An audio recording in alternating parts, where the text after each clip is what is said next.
Hi my babies, hi, and welcome back to another Motivational Monday. Today's Motivational Monday is This Is Your Breakthrough. So as I told y'all yesterday, this past Saturday on the 11th, I dropped my first ever musical project. It's a short mixtape called Bustin' Through the Concrete, and I'm really excited about it because I went through hella and back to be able to get it out. It was not easy. It was financial struggles, having a car, then not having a car, and having to catch Ubers to the studio and back, and having struggle in the studio with my voice and trying to make sure like the song sounds how I want it to sound. And like it was just a lot that just went into the project and creating it. But like I said, God showed me my track list. It was about this time last year God started showing me my track list. So I started putting it together.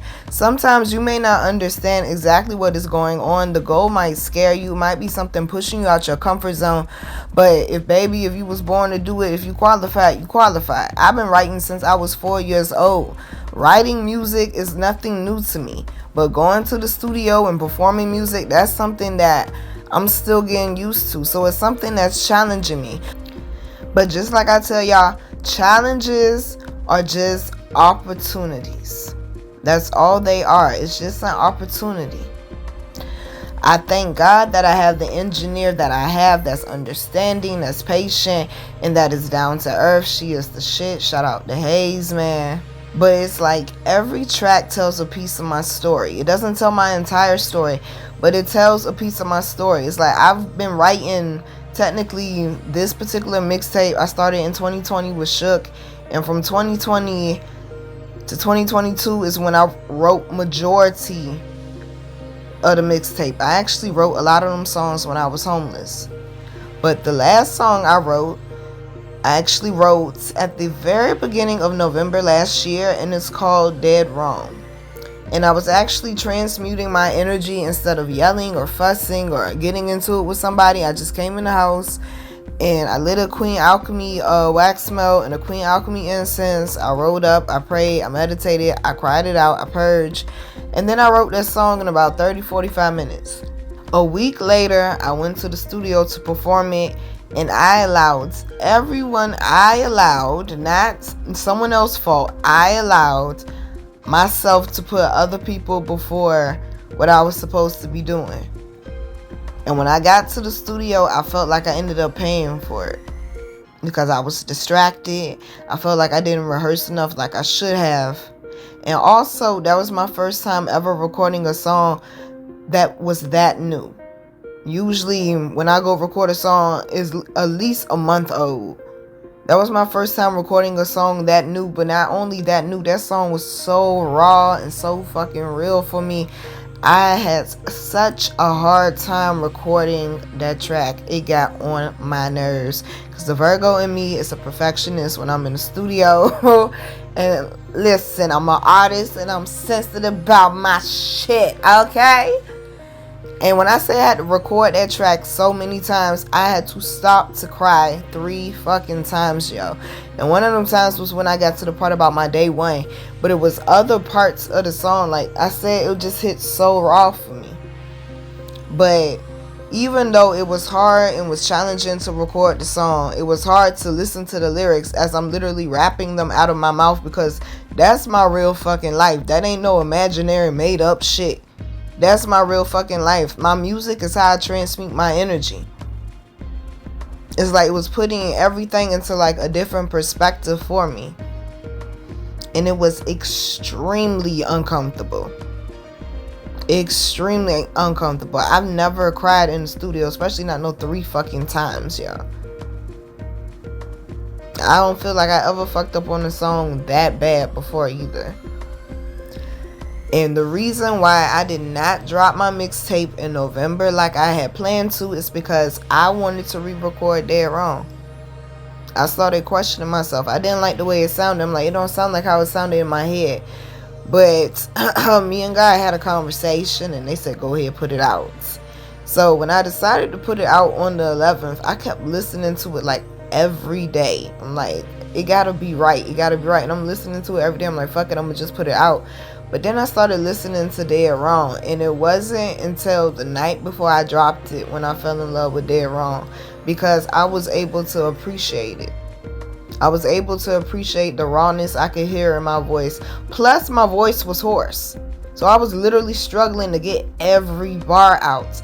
I could hear my emotion. I could tell I was crying. And I can remember, and I left it like that. So anytime I go back to listen to Dead Wrong, I can remember the struggles I went through that night and why it was worth it. But I could also be proud of myself, because instead of doing something crazy, or instead of suppressing my emotions or acting like, oh, ain't nothing wrong with me, or falling into a depression, no, I put that shit into a song, something I was born to do. I've been doing it for, at this point, 30 years, shit. So Dead Wrong, it used to be a thorn to me, but now it's my rosebud, because it reminds me of my growth. It reminds me of, like, even when I spoke about my day one, that I did have a dope ass friendship, that I was able to meet a dope ass soul that did make it to heaven, someone that actually did love me the fuck down. And it just reminds me, yo, you survived a lot of shit, but I also ain't gotta stay stuck in it. So it's a memory, but I don't mean I gotta stay stuck in that moment of that song. So it just, instead of me looking at it like how I looked at it at first, like, oh, this song shows my weaknesses and this, that, and the third. Nah, I look at it like, nah, it shows my battle scars. It shows my strength. Like I tell y'all, mind of a champion, heart of a warrior. It might not be an easy battle, but do not quit and do not give up. Like I told y'all, David was the real giant, not Goliath.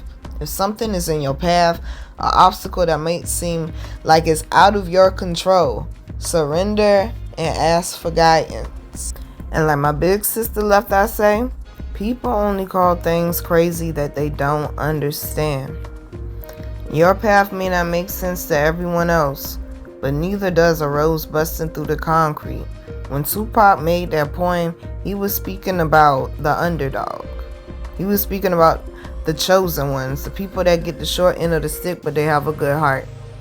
And even though you might be in some of the nastiest conditions, some hard conditions, a hard point in your life, it's the fact that you stay focused on what we've been mentioning this whole fucking time. It just clicked.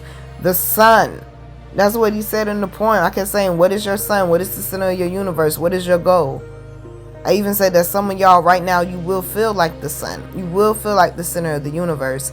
That was the whole point of the Koncrete Rose. It wanted to bust through the concrete. It didn't want to be in darkness anymore. It didn't want to carry the world's burdens anymore. It wanted to be free. We've been speaking about freedom as well, especially with that 111 portal, which is all about power, control, and leadership. That rose said, fuck that. I'm not staying here. And it used all its strength. It used all its faith. And it stayed determined. And it broke through that concrete. It redefined the impossible. Like I tell y'all, even the word impossible says, I'm possible.